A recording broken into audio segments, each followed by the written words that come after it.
ала құрылған кестенің ішіндегі мәндерін, яғни алдыңғы сабақта біз сіздермен солар толтырған едік. Енгізу операторларын пайдаландық SQL-дағы. Бүгінгі видеода біз сіздермен сол алдыңғы сабақта біз сіздермен солар толтырған едік. Енгізу операторларын пайдаландық SQL-дағы. Бүгінгі видеода біз сіздермен сол енгізілген, яғни алдын ала толтырылған кестелерді жаңартатын боламыз, немесе обновление, немесе апдейт деп айтылады. Жақсы, біз группаға өтейік, SQL-ға өтейік. SQL-дан қарайық, біз қай орында тұрғанымызды. Біз қазір группаның ішінде тұрмыз. Кез келген бөлімді өзгерте беруге болады. Ол үшін бір формасын жазып алайық. Сол формаға қарап ары қарай өзгертетін боламыз. Біз обновление алатын болсақ, апдейт сөзін қолданамыз. Қай ұяшықты немесе кестенің аты бізде группаны, одан кейін set отправить, ары қарап нені өзгертеміз. Біз давайте есімін өзгертейік.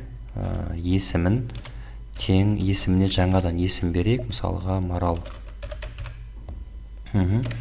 Бірден есімді ғана өзгертуге болады, немесе бірнешелерді өзгертуге болады. Давайте сразу оның тегін де өзгертейік. Өтір қоямыз да тегі дейміз. Оған да мына текті жазамыз. Айтбай фамилиясын жазамыз. Енді вопрос қайда қоямыз бұларды? Бұларды қайда қоямыз дегенге where кілттік сөз жауап береді. Where дегенге оның тұрған орнын береміз, яғни ID-ға жазамыз. ID-ға айтамыз, мысалға үшінші орынға, өтірнікте үшінші орынға, менде үшінші орында білеміз, Курбаналы 3, Есенбеков 3, 1993 деген жер бар. Сол тұрған орынға фамилия мен атты береміз. Пока мен көшіріп ала салайын, чтобы келесі жолы бұған мен қайтып келем әлі. Яғни апдейт дейтін жаңартамыз группада. Группа бізде таблицаның аты, оған жіберемін, есімін жіберем и фамилияны жіберем. Және where қайда тұр? Үшінші орында тұрған орынға. Үшінші орында менде ол зат бар уже, бірақ мен сол орынға жіберемін. Вперед батырмасын басам, сөйтемді обзорға қараймын. Менде үшінші орында мінекей Айтбай Марал өзгерді, бірақ жылы өзгерген жоқ. Яғни бұл бізде қазір ID арқылы өзгерді, яғни 3-ке тең болса деп өзгерді. Енді SQL-ға қайтадан барайық. Сөйтемізді оған былай деп айтамыз. 3-тен үлкендердің барлығын, яғни 3-тен үлкендердің барлығында өзгерт десек болады. Бұл жерде кіші немесе тең дегендердің барлығын қайтарсақ болады.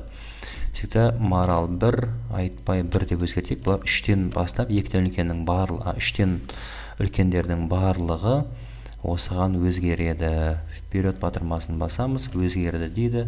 Обзорға өтеміз. Мінекей Айтбай 3-тен үлкендермін, ол 4 қаны, Айтбай мен Марал 1 болып өзгерді. Келесі SQL-ға кірейік. Группадамыз. Бұл жерде енді мына нәрсені білейік. 3-ке тең болса делінген екен. Бүйтейік, бірден, давайте ID үлкен болса 2-ден деп қайтадан жазайық. 2-ден үлкеннің барлығы Марал 1 мен Айтбай 1-ге өзгерсін. Отправить. Окей, обзорға қараймыз. 2-ден үлкен ол 3 пен 4, олардың барлығы менде жаңарды. Енді бұлар тек қана ID-мен болған жағдайда, яғни қайда тұрғанын біз ID арқылы біліп жатырмыз. Ал егер ID-ін білмейтін болсам ше дейтін болсақ, ол кезде былай іздесек болады. Мысалға ID дегеннің орнына where дегенге любой текст жаза беруге болады. Name, name, то есть nameless есімі совпадение келетін болса, Курбаналы 1-ге совпадение келетін жерге бітейік. Уже оларды ағылшынша жазайын. Курбаналы деп ағылшынша өзгертейінді, бірақ оның уже тегіне тиіспей қойын. Сонда Курбаналы 1 дегеннің орнына ағылшынша Курбаналы болып кетеді. Сонда where дегенге или ID мен орындасақ болады, или ID-ді больше, менше деп, немесе равно деп іздесек болады екен. Және де конкретно или есіммен, или жылмен, или тегімен де іздеп таба берсек болады екен. Егер ондай әрекет, ондай where жоқ болатын болса, ештеңе обновление алмайды. Вперед батырмасын басайық. Окей, ол бар екен, мінекей Курбаналы дегеннің орнына Курбаналы Курбаналы 1 орысшаның орнына ағылшынша Курбаналы деген өзгерді деп тексереміз. Вот міне Курбаналы 1 болып өзгеріп, Курбаналы болып ағылшынша өзгерді, себебі бұл жерде Курбаналы 1 бар еді. Енді мен білем, что менің группамда бір оқушы бар, атын айтпай қойын, или айта салайын ба, Джамбо деп. Ол всегда сұрақ қояды. Өте көп сұрақтары бар. Соның ішінде ол примерно бүйтіп қояды сұрақты. Мен оны уже сезіп тұрмын да. Ағай, бірнеше орындағы тұрғандарды қалай ауыстырамыз деп сұрауы мүмкін да менен. Мысалға біз қазір ID-дің біреуін ғана өзгерттік қой да. Допустим, 3-ші орында тұрған немесе ат бойынша іздейтін болсақ, онда былай дейік. Мен конкретно жазайын, оған Джамбо деп өзгертейінші. Джамбо. Ой, Джамбо жазамай кетті қой. И Джамбоның өзі ғана қалсын. И where-ға былай деп жазайын. ID бірге тең болса or, or кілтік сөзімен or and not пайдалана берсек болады. Name есімі тең болса Маралға.